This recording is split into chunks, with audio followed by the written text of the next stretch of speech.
Welcome in, everybody, to another episode of 410 Sports Talk. I'm James Haskell, along with my co-host Glenn Martin, and we are here on a Wednesday evening, the day before Thanksgiving, of course, to talk about our Baltimore Ravens against the Cincinnati Bengals in a Thanksgiving evening matchup. Really looking forward to this one. I think it's going to be a fun one, a lot of fireworks. We got a lot to talk about, but hoping that all of you guys have some fun Thanksgiving plans, whether that is hanging out with family and friends or spending some time to slow down and watch some movies and veg out and do what you do. That's right. All of the in between. Enjoy it. Use your time, and hang out with us after the Ravens game, of course. But tonight we're going to talk about this, Glenn, really quickly. Of course, the Baltimore Ravens now moved to first in the AFC North. Yep. And the Bengals are, if I believe I'm correct here, are they third or they top? They're third. They're third. The Browns are still fourth, even with the win. Still fourth. Yeah, so they have a less than 1% chance of making the playoffs, I believe, at this point, or taking the North. Excuse me. Is it that bad? The statistics. I saw on ESPN they had like a statistical breakdown. Excuse me. That's a perfect time. That all signs tell me that's the perfect time to rush your franchise quarterback back from an injury. Yeah, it's ridiculous. It seems good. The haircut did not go unnoticed. Jake Little immediately pointing it out. Shout out to you, Jake, and King Blaze and Travinci. Appreciate you guys joining us. Yeah, and I just want to say, because I think Jake might be one of these people, for those that are owed gear, everything is up to date as of everything will be up to date, as of Saturday afternoon this week. So everybody is owed gear. Please, we appreciate your patience. But it is the holidays. Snail mail is what it is, guys. What's going on, Nuno? Appreciate you coming out. That sure came 1 year. Oh, Jake was the one that we went through. I ordered 4, right? Yeah, nobody knows what's going on. I don't know what we don't know what's going on. Where the other ones are. I'm telling you, one day you're just gonna get them all on your porch. Yeah, that's crazy. But it came. It arrived nonetheless. And look, I think every Ravens fan should be excited. The Ravens get the opportunity to play on Thanksgiving. And I think the best time slot, Thanksgiving night. Yeah. Now, I do recognize that some, especially those who have earlier dinners, might be struggling to stay awake for the entire Ravens game after eating a massive amount of food in the late afternoon, only to have to stay up late for a Ravens game. But I like the time slot. I think it'll give me an opportunity to kind of relax through dinner and watch games that I'm not emotionally connected to. Yeah. And then when the evening comes, then my emotions are once again laid on the line for the Ravens, and hopefully they don't let me down, Jimbo. Yeah, I agree with you there. So to me, what I'm going to be doing during the game is I'm going to be eating my second round of dessert. Ah, okay. You know what I'm saying? Because we'll have dinner at 4, and then immediately after that, I'll do dessert. Yeah. Let it rest. You know what I'm saying? We'll disperse from the party with the extended family. I'll go home. Second dessert comes out. Yeah. That's how that works. Yeah, I'm hoping that there's lots of leftovers this year. Yeah. All you got to do, take all your leftovers, smack it between 2 pieces of white bread, and you got lunch the next day, baby. Let's go. Yeah. I know. I had an opportunity to be at the game, folks. Jake, you're not wrong. In fact, I got a phone call yesterday bragging about the tickets that I could be sitting at, club level, night game, but the fam was not thrilled about me being the only one not at Thanksgiving. Especially if you got a later dinner. If you got a later dinner, that's rough. You know what I mean? It's not that late. But I said I couldn't go.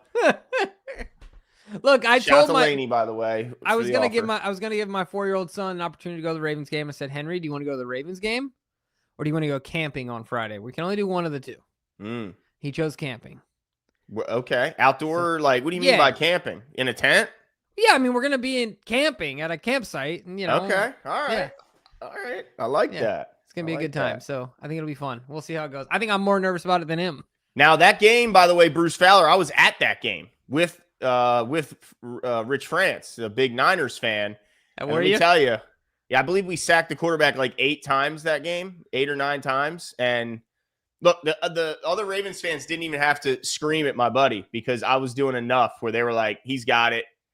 we're not even going to bash him anymore because the guy he came with is already doing enough. So it was a long afternoon for the Niners. It was a great Thanksgiving. Hopefully this time around it's just as good. But yeah, I was at the last Thanksgiving game here in Baltimore, but won't be at this one, unfortunately.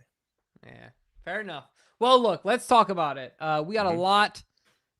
So I just want to mention that we are now, if I'm not mistaken, once again, we are 2-0 in the division. We still have 2 games with the Bengals left, still have 2 games with the Steelers left, of course. So this is our first matchup with the Bengals. As you mentioned, we're going to start with the injury report because we believe that our understanding is that Joe Burrow, of course, is going to be starting. So DK, if you want to throw this up there, if it's not one Joe, it's the other. But we'll talk about this injury report and make that as zoom in as much as you can there, DK. There we go. Appreciate it. Awesome. All right, so let's start right with Joe Burrow. All indications are that he's going to be playing. Yep. Funny to me that they're going to be doing this, but it is what it is. It says at the bottom here, what does the highlighted mean? Bold and highlighted denotes change in the status from the previous day. Okay. Okay. All right, cool. Are there any, I mean, the other one you talked about, Glenn, is T. Higgins, of course. Oh, yeah. Go ahead. Yeah. T. Higgins, who's, we talked about in the pre-show, who's not going to be out there. I think he has a concussion. And then the other big one is Trey Hendrickson. Yep. Right. Who's also not going to be out there dealing with a hip/pelvis issue. Now, we talked about the rookie. What's his name? Stewart. Jermaine. Is it Jermaine? No, it's not Shamar Stewart. He's not on this list. Am I missing him? I thought he was gone for the year. In the chat, you guys can correct us if we're wrong, but I thought he's out. He's only played in a handful of games this year. So it says he was put on IR as of November 15th. That's probably why he's not on this list, because it's, I thought he was IR. And he didn't play in a bunch of games anyway. I played in 5 total this season. Yeah. So disappointing first year for them, for him at least. And it ends a little short there, but he, like I said, he wasn't very impactful. But the biggest names on that list, of course, Trey Hendrickson, huge impact on the defensive side, out with the hip injury. Huge. Kind of sad to see his tenure end with the Bengals the way it did after. I mean, he was essentially their Terrell Suggs, and to see it end the way it has with contract issues and injuries, it's kind of a bummer, even for someone who couldn't stand watching him on Sundays. And then, T. Higgins, look, they get Jamar Chase back after the spitting incident, which was absolutely disgusting. And I hope that goofball has learned from his massive mistake, and also compounding that mistake by flat out lying in his postgame presser. But I hope he's learned. And I hope Ravens, look, nobody wants to be spat on, but obviously whatever, what's his name? The safety for the Steelers, Ramsey, whatever Ramsey said or did. I know he was taking some cheap shots, some plays, some hits that were, a little bit less than they weren't flag worthy, but he was definitely taking his opportunity in the safety position to put as many hits on Jamar Chase, even when the ball was uncatchable, as he could. But whatever he did to push his buttons, I kind of hope the Ravens tried a little bit. Not that, I hope they get spit on, but if they can get under his skin, maybe he can act out of character and get himself into some trouble, or at least play under the level he should. So I think you should keep poking him and see what kind of self-control this guy's got. But they're going to miss T. Higgins. I mean, that 1-2 punch when they're both out there makes things super challenging. So not having, I don't know who because some days T. Higgins looks like Batman out there. But he's certainly second fiddle. But man, it's about the best number 2 receiver there is in football for sure. Yeah, I think really what it comes down to is not, I mean, one is designated to the guy who just gets more opportunity. I don't know if he's leaps and bounds ahead of T, to your point, right? Like, he just gets the ball more. Yeah, he does. He has 47 more targets, right, and 39 more catches, and about 300, a little less than 300 more. Not saying that he's not better. Like, I'm not trying to throw shade, triple crown. I mean, this guy's ridiculous. But right? T does lead the team in touchdowns with 7 to Jamar's 5. So, and he deserves his own, his own clout, his own. Yeah, he's a really, really good player. I mean, I don't know. Ravens fans might hate me for saying this, but T. Higgins would probably be our best wide receiver if you're on the team, right? Oh, yes. I mean, I guess there might be some people that say that Zay's better, but they're almost hard to compare because they're so different. So different. I mean, I think that if a lot of people would probably pick T. Higgins over Zay Flowers, though. He's just the more prototypical looking guy because of his size. And his catch radius is insane. But look, he's not going to be out there, ladies and gentlemen. And of course, Joe Flacco is not going to be under center either. So they got issues up front defensively. They got issues, at wide receiver, and they got 3 wins. But we saw what the game was like with the Browns. So this is not a game to be overlooked. Now for the Baltimore Ravens, let's talk about it. Hey, look at this. Wednesday today, Rashad Bateman, full participant, baby. He seems to be making a comeback. I'm sure you guys are excited about that. I bet Lamar is. I was gonna say, I know. I'm sure Lamar is. And look, no surprises though. Also, Kyle Hamilton, of course, Wolverine himself. The only thing I tell you what I wish Kyle would do something about. You can wear like a mid, you don't need like a high top. Can you wear like a mid top? Do you have to wear the lowest tops like cleats in the world? It's that ankle flexion, dude. He likes. Yeah. Getting the edge. I guess. But I mean, it looks like more shoulder injuries and stuff.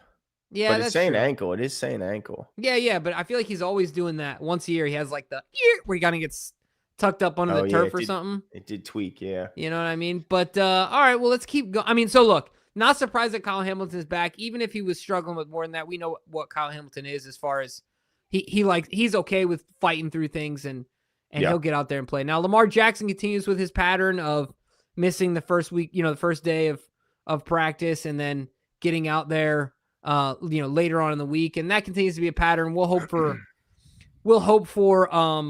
health for Lamar. Now, if I'm not mistaken, this is a new designation or a new, what's the word I'm looking for, Glenn? Injury?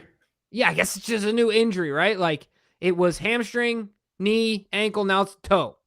The whole leg. Right. So maybe it's getting better. It's just leaving the body. It's leaving. Yeah, it's going out of the bottom of his foot. The body. Yeah. That's got to be it. Really quickly, I got to say something. Because I was always skeptical of like this crazy recovery stuff that people do. Like have you seen the compression bags that people put on their legs? Yeah. And like the cryo chamber and stuff like that. Yep. A friend of mine, the day after the race, was like, "Hey, I have this membership to this place. They do all these things, blah, blah. I'll give you a free pass." I go, I do the compression bags for an hour. Nothing. Didn't do shit. Nothing. I'm still a skeptic. I don't believe this. I'm too old. What about the cryo? You didn't do the I didn't want to do the cryo, dude. I was too scared. You didn't want to get negative 200 frostbite no, on your feet like Antonio Brown? Nope. No, thank you. But like I wanted to go with the compression because I felt like it was the most tried and true. Yeah. You know what I'm saying? And I was cold tub, old school. Ice bath. For sure, right? But yeah, I wanted to give it a try. You know what? So I don't know. I don't know what the deal is here. But Keon is still, is on his way back. Travis Jones, he's gonna be back, of course. Now, let's see. Yeah, Justice Hill's still not gonna be out there. And I think, of course, that's gonna leave the opportunity and the door open for Keaton Mitchell. And then, of course, Ronnie Stanley's continuing to do his thing. Anything on here, Glenn, that has you concerned? We talked about who has you excited. I mean, outside of Lamar, anything else here? No, I hope Bateman's back out there, though. The Ravens desperately need someone else who can get open. Yeah. Other than Zay Flowers. And, I don't like to sell. I don't like, the fact that Justice Hill is out, but I just hope and pray that we see more and more of Keaton Mitchell. The moves he can make, his ability to, be your own blocker, as they say, make a guy miss he just can make guys miss. And he's so damn fast that it just seems like he brings a level of explosiveness to the offense. And I'm hoping that we see more of him. And I think that Justice Hill is a good player, but I don't think anyone else other than Zay matches the explosive nature that Keaton plays with. I mean, he's just so incredibly fast and quick that I just hope we see more and more of him. I don't know if the Ravens are hoping to save him, be their secret weapon when the playoffs come around, but I think we need him to make the playoffs. So I hope we see more and more of Keaton Mitchell in the absence of Justice Hill. I hope you're right, Glenn. I hope you're right. All right. Well, we got through the injury report. Not really much else to talk about here. Let's break this thing down, Glenn. Let's start with the Ravens offense against the Bengals defense.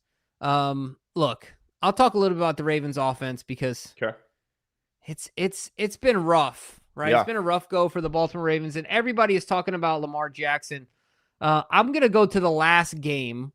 I'm not going to talk about the season as a whole because the season has been like this, right? Like, I Yeah. mean, I think the last game is the best place for us to be. So we rehashed this, but look, I think if I'm not mistaken, this is the first time in how I don't know how long that Lamar threw for under 200 in consecutive games.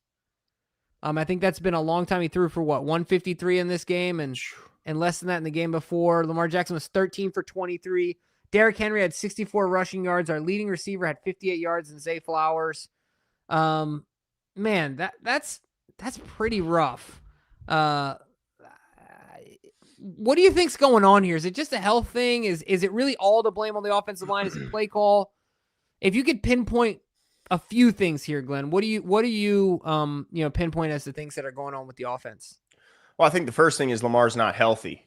Certainly not healthy enough to use his legs the way I think this offense could use a dose of. I don't think they're calling any design runs for a reason. He's just not healthy. He doesn't have the explosiveness that we're used to seeing.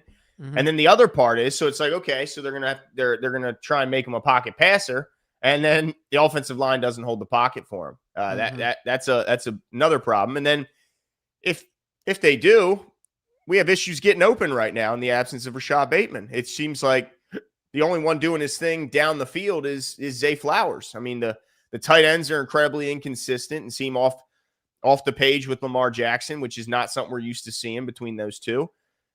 And so it's like a combination of all those things kind of lining up, like the offensive line has no doubt 100% regressed from last year. And so people were going, wow, I mean, how can that be? How can players who aren't like over the hill age-wise, how are they all of a sudden regressing? And outside of Ronnie Stanley, it's a clear regression across the board.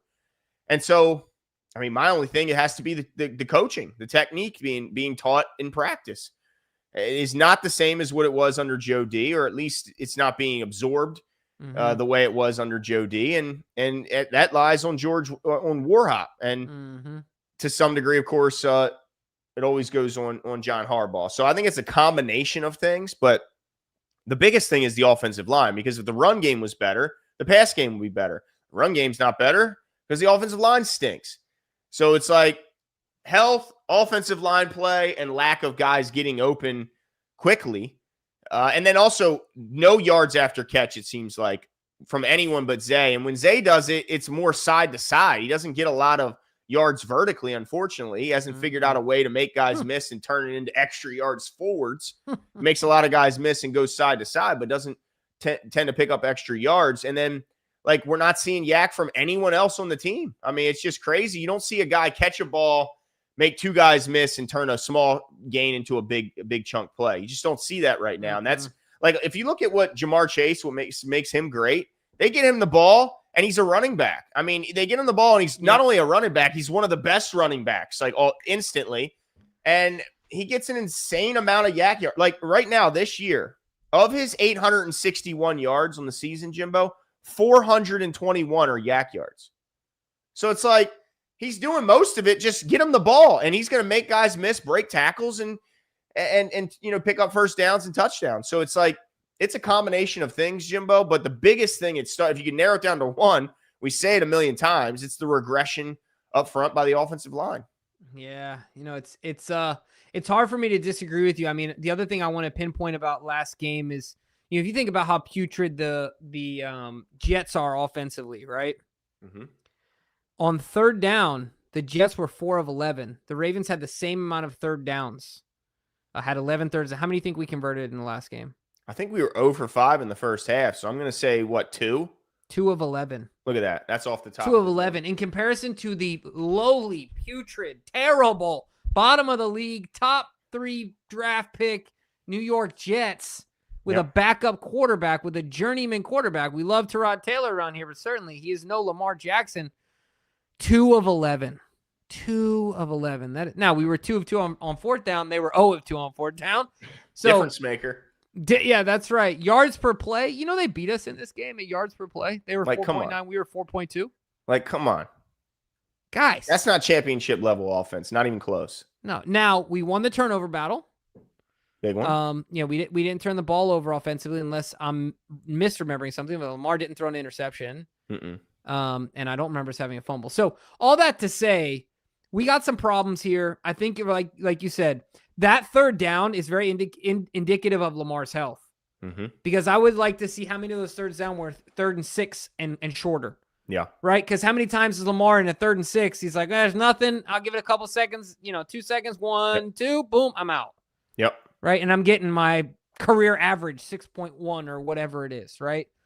So yeah, that's a great point, Glenn. And ultimately, I think it does all boil down to the offensive line. I think the biggest issue, the offensive line, though, I think we're missing some accountability. I think you talked about this in maybe a show or two ago. I can't quite remember which one, but I've been thinking about that a lot. Like, why is no one being held accountable? What happened to Marcus Williams last year when he played like doo-doo? That's right. Like, Marcus Williams is on the unemployment line. He has Actually, I think he just got signed by the Chargers, didn't he? Oh, did he get signed? Wow. Well, look, he got signed by front office of the Baltimore Ravens. That's interesting. Mm-hmm. But all that being said is we let him walk. We gave him his walking papers. Mm-hmm. Right? Like, goodness gracious. So why is there no accountability on the offensive line? It's so perplexing. It's like they're so worried about keeping them confident and not, hurting them in the media that they just come out and say wild stuff like they're playing great. Yeah. Like, come on, coach. They're not playing great. There's no doubt about it. I get why he's saying it. I get it. And, I'm sure the players love that about Coach, that he's not going to go out there and bash them publicly. But, there's also just like, come on. You just saying bold-faced lies to us, Coach. We know they're not playing well. Asmodeus Donato says, do cold plunge. I need one after 3-hour workouts, Jimbo. You should have jumped in the cold tub, bro. I'd have thrown some ice cubes at you after the marathon. How much do you enjoy a cold plunge, Glenn? Oh, they're god-awful and horrible. Yeah. We're probably the same with this. Okay. I'm the type of person when I'm sore, like, leave me alone. Yeah. I ain't stretching. Don't touch me. I'm not doing anything about it. I'm just going to let it be. It's terrible. I'm Lay terrible as still at as it. possible. Yeah. You know what I'm saying, though? I'm just like, Yeah. that's it. But I do need to do some things about it. Anyway, look, the offensive line has some serious issues. Accountability is, I think, the number one. Now, I do have one more question about the offensive line, though. Yeah. Because, ultimately, this could still be a get-back game because we're going to talk about their defense here, which is, wow. But, look, the defense has made a 180. Is that fair to say this year? Like mid-flight, mid-season, they've made a 180? Yeah, I think that's fair. Yeah. And we've seen parts of this team do that in the past. Like, remember when the secondary came into form last year? Mm-hmm. Is there any hope at this stage in the season? What is this, week 13? Yeah. Is there any hope that you have that there is a proverbial like flip to be switched? Is there a puzzle to be solved, like an equation switch to be flipped? Yeah. Yes, a switch to be flipped. There you go. You know what I'm saying? Yeah, I think that there is a chance, but the only chance is with a personnel shakeup. I don't think that is going to make it. I don't think we're going to see Voorhees and Faalele start, all of a sudden learning how to move their feet, play with balance, not end up on their face. And I don't think we're going to see, Roger Rosengarten all of a sudden deal well with power guys. And the same could be said with Linderbaum. But I do think there's a chance we could rotate some guys in, even if it's rotational and not like a permanent starter change up. I do think that would make things that's the best chance of making big changes. How they've gotten worse, Jimbo, since last year. So there's nothing that tells you, oh, well, they're going to get better from week 13 to week 14 or 16. Not when they've gotten obviously worse from last year to this year. So I think the only way would be some sort of change, shake up. Jeez whiz. Yeah, it's not. And I don't think it's if you listen to Harbs, he's talking about Emery. He's close to getting on the field, stuff like that. That could just mean that could be nothing. It could just mean that he's close to being an active member of the game day roster. Or it could be some foreshadowing. I don't know. Maybe I'm just being hopeful, but I certainly wish and hope that we see something. It's unbelievable to me how bad they play when it comes to balance. Like, they always seem to be off balance. As big as they are, you'd think they'd have like a strong base, especially Faalele's big ass. He's always off balance and so easily knocked off balance. It just seems crazy to me how, and especially, I mean, Voorhees is a strong dude. Remember, he put up like 40 reps with a torn ACL at 2 1/4. I mean, it's not like a strength issue with those two. It's just balance and technique is just terrible. I couldn't agree with you more. I tell you what, they need to do the whole shoestring, not the feet together, right? But like, so when one foot moves, the other has to move. You know what I'm saying? Yeah, like a puppet. Yeah, something, bro. Like, come on, like, goodness gracious. Oh, we need to get Mickey from Rocky out there, dude. If he can fix Rocky's footwork. You know what I mean?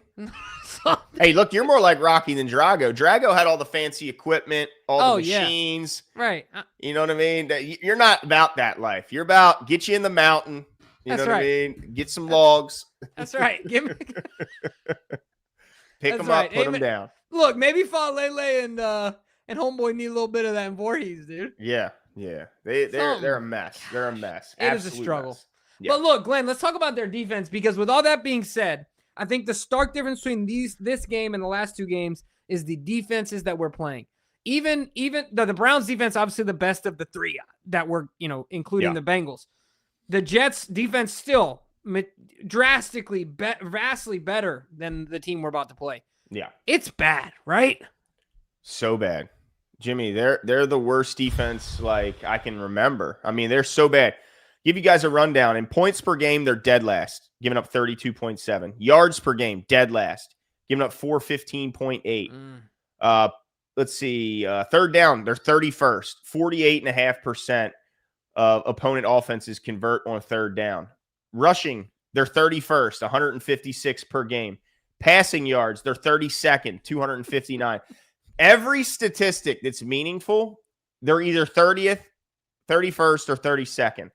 They do nothing well on the defensive side of the ball. You talk about a get-right game. We talked about some get-right games for the defense, and like if you can't influence the passer against this team, then forget about it. And they have. They've shown obvious improvement in that area. Well, this is a get-right game for the offense. If you can't run the ball and throw the ball against this terrible defense. I mean, Jimmy, they don't influence the passer in any way. Their leading sack getter has 3 on the season. Let me see. Who is that? That is Joseph Asai. Joseph Asai is their leading sack getter with 3, followed by Miles Murphy with 2.5, and Jenkins with 1.5. I mean, they don't get to the quarterback at all. Their interceptions, they got a few from their safeties. They got 2 from one, and they got 2 from Geno Stone, and they have 3 from who else that has Jordan Battle. But those 2 are also their leading tacklers with 82 and 80. What's that tell you? I mean, the only way they can stop the run is if they load the box with both their safeties, and then when they do, teams just throw it over their heads. I mean, they got corners like Dax Hill was supposed to be somebody out of Michigan. He's a first-round pick. Should have been something, but kind of playing out of position at just corner, and it shows. DJ Turner, same thing. Supposed to be the fastest corner in the league. Okay, well, you're fast, but you don't cover for shit. So, I mean, they throw on him all they want. I mean, it's really bad. I mean, I shouldn't say he doesn't cover for bleep. He does lead the team by a massive margin. DJ Turner does in pass breakups. But it's just, this is a horribly tackling defense. They have to load the box to stop your run. They have to blitz to influence your passer. If you just get the ball to anyone in space, they can't tackle. It's the worst tackling defense I've ever seen, Jimmy. Like, they cannot tackle anyone. And so even if, like, our guys who don't get a ton of yak outside of Zay, really, I don't think you're going to have a problem getting it with these guys because they just are the worst tackling team I've ever seen. But other than that, they're not bad. But other than all those things. Other than that, you know what? They ain't bad. As Modius says, if I was Falele's size, I'll be an all-pro. Asmodeus, look, I don't doubt it because, look, my man, I'm in the same boat. In the same boat. You don't think I said about every NBA player in the league, bro? Give me 6'3". Come on, man. Come on. Look, I feel you. You know, I think there's a lot of people that scratch their head when they look at the size of Falele and go, why are you always on the ground? Why do you play the way that you play? So soft. You know, right. You know what I'm saying? Like, you've said it before, just stay still. Yeah. You might do more if you just stay where you're at. Just put your arms out. Like, you should be the closest thing to an immovable object.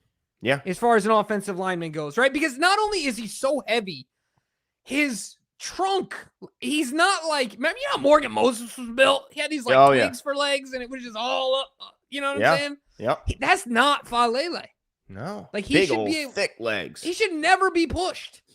No. Like, it makes Aaron no Donald sense. ain't in the league anymore. It really makes no sense when you look at him. You go, how?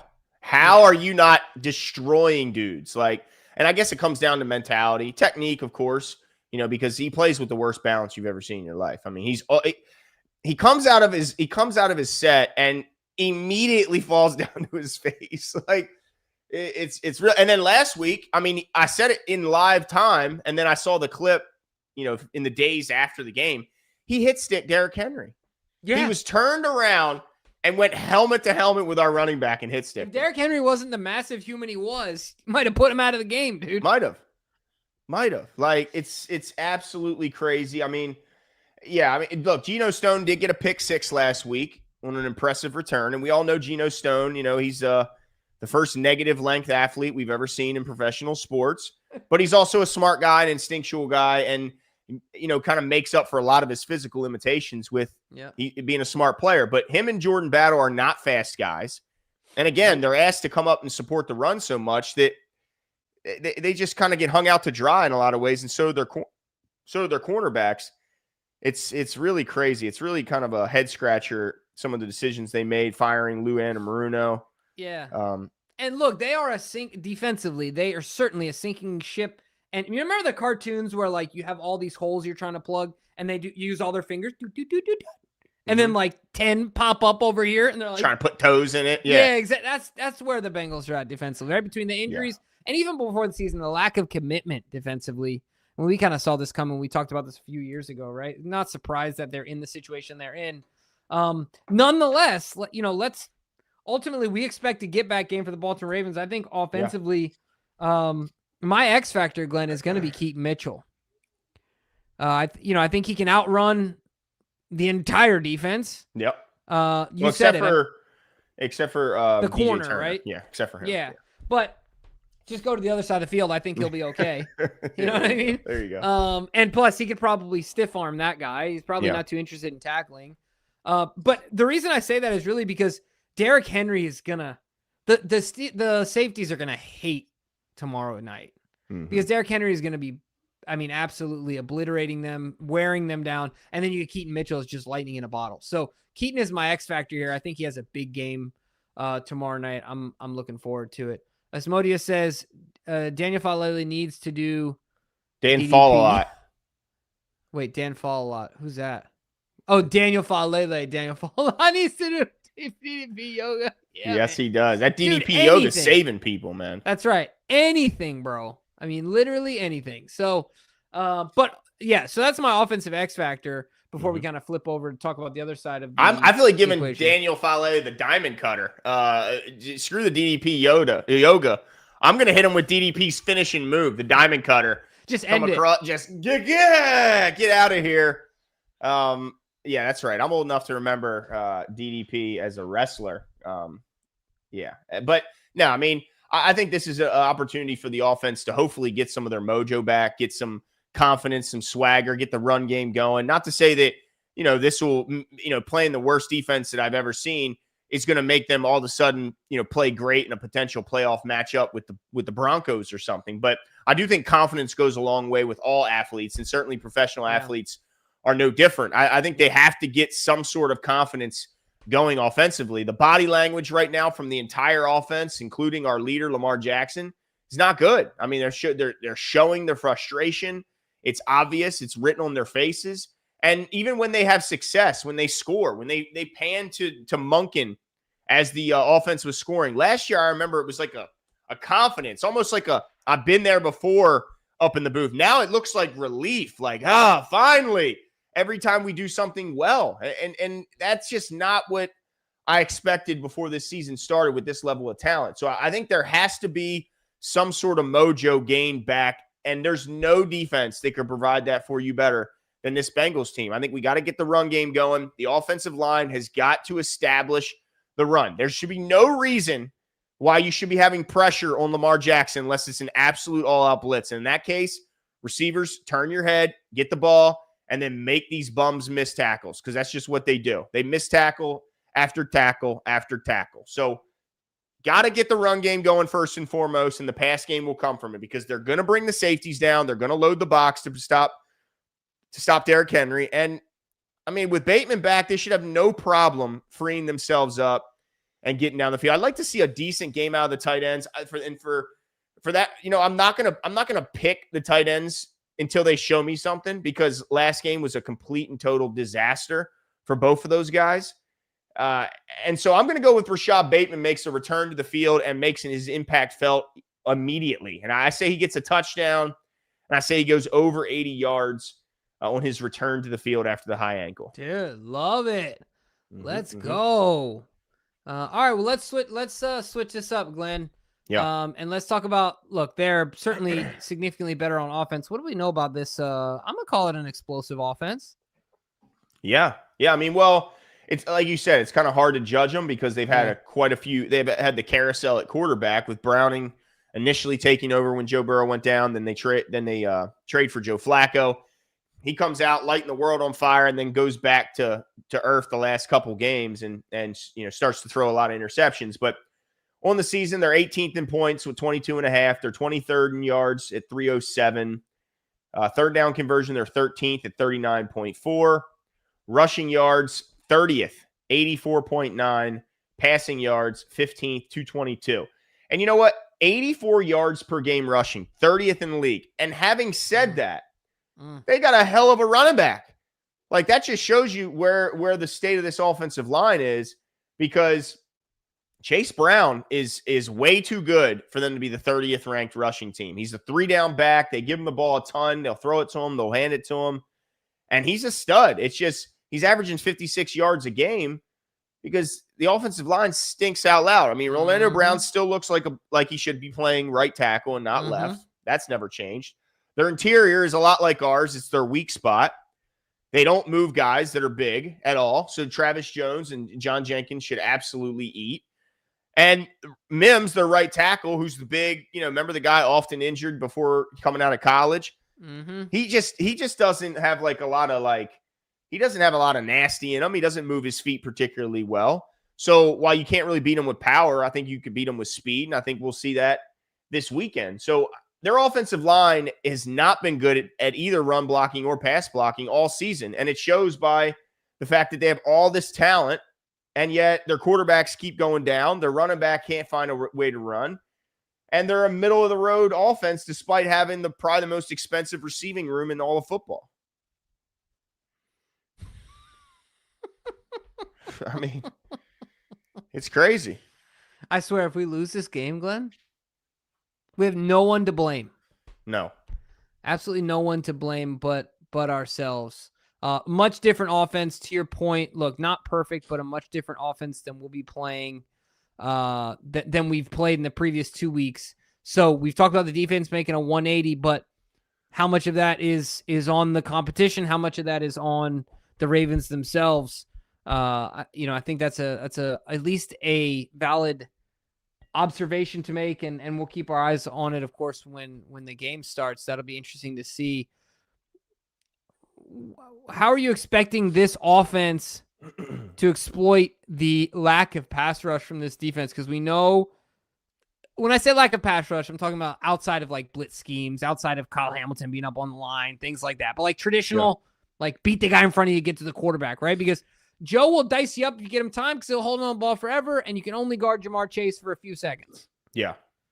Right? So, what do you see them doing? What comes to your mind? If you're the Bengals, what are you trying to do here to this defense? Yeah, well, the first thing is, if I'm the Bengals, I'm getting the ball to Joe's hand quick. I don't want to have any chance for him getting hit. So I do think it's going to be up to the Ravens secondary to at least force Joe to go through some progressions, to hold the ball a little bit, because I do think our pass rush has gotten better since we traded for Draymond Jones. I think it's been a massive improvement, and it helps that Mike Green's gotten better every week. KVN's finally healthy, and we've been healthy in the interior, even though the fear for a while was that, what if Travis Jones goes down? What if John Jenkins goes down? Mm-hmm. Well, at this point, they haven't, and they've been playing well. Now, Taven Bryan, who's been a recent call-up every game and has been playing snaps, is down now with a neck injury, I believe it was. So that's going to help, but that's not going to help. But the bottom line is the Ravens have to make them, hold the ball a little bit, because I do think that this offensive line can be had, and I think they can get to Joe Burrow. No doubt about it. Now, not having T should make things a lot easier. Iosivas on the season, I believe that's how Iosivas, he's got a tough name. He's got 317 yards and 1 touchdown on 42 targets. He's obviously going to be thrust into a much bigger role. Look for him to get, 10 targets. But, I mean, Jamar Chase has had up to 23 targets in a single game this year. So it's pretty clear who they're going to try and get the ball to. Yep. You have got to make someone else beat you other than Jamar Chase. I had better not see this game, Jimbo, where we see Jamar Chase getting 13, 14 catches. I know. Double him blatantly. Obviously, put your best corner, put Wiggins on him, and put a safety over the top. And go Wiggins, challenge him at the line. He can't beat you over the top, not with his safety help. You cannot let Jamar Chase single-handedly beat your football team. Mike Gesicki's a good player, too. He's more of a red zone guy. Certainly a receiving tight end, and only a receiving tight end. But he's a chain mover, and he can post you up in the red zone. So you got to watch out for him. And Noah Fant's not a bad backup. I mean, he was a starter. He was number 1 tight end on many teams before coming to Cincinnati. So they got other guys, and they'll throw it to Chase Brown. You got to tackle Chase out of the backfield. Look for him to get the ball quick if you do decide to blitz, and you got to tackle him when you have the opportunity. But the biggest thing, you have got to bottle up Jamar Chase. There's no reason you let him beat you. Rivalry Sports says with Joe Burrow playing, the Ravens will likely need to score more points. Relying on field goals alone won't cut it. No, it won't. And the red zone has been a huge problem with the Ravens offense, and they got to get that ironed out. But the first thing is, I think the Ravens, if they dominate up front, which they should, because their offensive line, again, has not been good this year, they should be able to snuff out the run game. And once you force him into 3rd and long, make him go a different direction than Jamar Chase. And I think you have an opportunity to get to the quarterback. He's been sacked a ton in his career. By the way, all these people in line, I just love how people forget history. They're like, oh, Joe Burrow's back. The Ravens are done. Joe Burrow in his career against Lamar Jackson, he's 1-5. Yeah. Come on, guys. Certainly this improves their chances, but come on. Let's not go crazy. Massey B says, did you see ESPN First Take saying Bengals can still win the AFC North and this Ravens? How impressive if defense keeps streak of less than 20 allowed. That would be extremely impressive. I have to First give them test. Yeah. But I think, Massey, to your point, or to what I talked about earlier, ESPN, the same network, also gave their statistical breakdown of playoff chances, division title chances, etc. And the Bengals have a less than 1% chance. So, you need things to talk about sometimes. Basically, they have to win. Well, I need a ton of help to get to 10 wins. If they win every game, they'll get to 10 wins. I believe they already have 7 losses. 8. They have 8? They're 3-8, right? Oh, they are 3-8. Oh my 3-70, God. So yeah, they're 3-8. Yeah, You're they're right. 3-8. I'm looking at it. Damn. Yeah. So even if they win every game, they're going to get to 9 wins. I don't think that's enough to get it done. But look, ESPN is defensive. Sorry, go ahead. Well, ESPN's in the they want eyes on the game, so they're trying to keep relevancy to a game that, and I guess it does to some degree. I mean, if they sweep the Ravens and they win out, then they do have an opportunity. But again, this is the worst defense in the world. They're so bad. So they're going to have to score a ton of points. And this is a good opportunity for the Ravens defense because everybody, they had the streak of holding teams under 20. They seem to get their pass rush back. They seem to have been able to stuff the run. But everyone said, who have they been playing? They've been playing a handful of either young quarterbacks or backup quarterbacks. And so this is their opportunity to take on a now healthy, other than T. Higgins. I think they got the main, the bulk of their guys back with Burrow and Jamar Chase. And Chase Brown. They're all healthy. This will be an opportunity for them to prove that they can do it against a really good quarterback. Let's get it done. That's all I got to say. Let's get it done on Turkey night. Any X factors for you defensively today or tomorrow, in the upcoming game? You know what? I think Chidobe Awuzie is going to have an opportunity to get his hands on a ball. I don't know if he'll get the pick, but I think he'll get like a pass breakup. I think Iosivas is going to be a guy who now this is me just being hopeful and wishful. I hope that we have a good plan for Jamar Chase. And that means, we'll take our chances with that guy beating us. And I think that our chances being taken will be a Awuzie on him. And if that's the case, I like our chances. But gosh darn it, if I see Jamar Chase running a 6-yard pass 70 yards down the field because we can't tackle that SOB, I'm going to be pissed, Jimbo. I thought we'd have a good plan against Myles Garrett. We had a shit plan against Myles Garrett. So maybe I'm just being hopeful, but just don't let that guy beat you. One guy. Oh, Yoshivas. Okay. Yoshivas. Okay. All right. I'm gonna work on that. Appreciate it, DG. You got this, dude. It's tough, man. What is that, Greek? Sounds like it. I have no idea. I don't know what that is. Andre Yoshivas. Let's go. All right. Well, I like your X factor. I'm excited for this game because in a lot of ways it can be a get back game for the offense and a real confidence builder for the defense. So let's hope it plays out this way. But let's get right into it, Glenn. Let's get into our competition, what the folks came here for. First of all, last week, did you post the winner on Instagram already, DK? Okay, cool. And who won internally here, our show?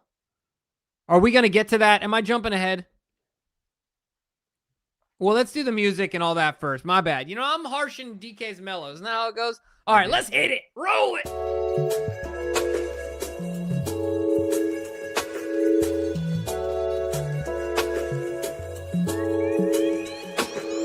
To my on the bad fly, trying to let they cash stock, homie, let them know you here. All my ladies that be mad high, get me off like mad lie. Shorty, let me get this clear. Okay, Baltimore the backdrop, rep it like a mascot. I'ma let them know we here. All my ladies. All right. Let's do it, DK. So let's talk about last week real quick. That's all right. We're on the same page. Who won our whichever one you want to put up first, whether it's internal or DK? Let's go, bro. You and Glenn, if I'm not mistaken, only had one difference. Right? And that was the under for number 3. Oh, we were tied. Oh, so you wanted tiebreakers, DK. In which tiebreaker? Oh, no, we're tied in the overall standings. Oh, this is the overall standings. Okay. Man, this is tough. This is a good season. Good season so far, boys. Let's go. All right. Well, let's get into our week 13 competition. And what's number 1, DK? Of course, hold on. All you guys can participate in the competition. Winner gets some swag. Simply submit your answers to these questions in social media, anywhere, any handle that you use, or any social media platform that you use, you can find us, or in the comment section of the video here. So, all right, DK, let's do it. Lamar Jackson, rushing yards, over under 15.5. This is damn crazy to me. That is crazy low. You know what I'm doing, Glenn? I'm continuing. His season average is 11. Oh, last week was 11. Okay. I'm going over. Going over. Yeah, because the Bengals defense is Swiss cheese. It is Swiss cheese. One long run one run for a first down, he's going to get 16 yards. Just because I want to get it, I want to be different than you. I'm going to say under. All right. What do you think, DK? Lost out the gates, bro. Under. You both under. lost. Do you see Maryland, Texas? This is where we're at, DK. Yeah, this is where we're at. Yeah, it's a struggle. All right, what's next? Zay Flowers receiving long. Does he have a explosive play, which I think is any play over 20? Come on. Glenn, you better not tell me you're under on this one. It's the Bengals, bro. Yeah, I'm going to say over. It's the worst defense in the league. Yeah, same. DK? Over. All right. He's going to put the okie doke on somebody. Yeah, man. They're so bad at tackling. Yeah. All right, who we got? What's next? Over under Joe Burrow passing yards, 255. 255. I'm going under, just so you know.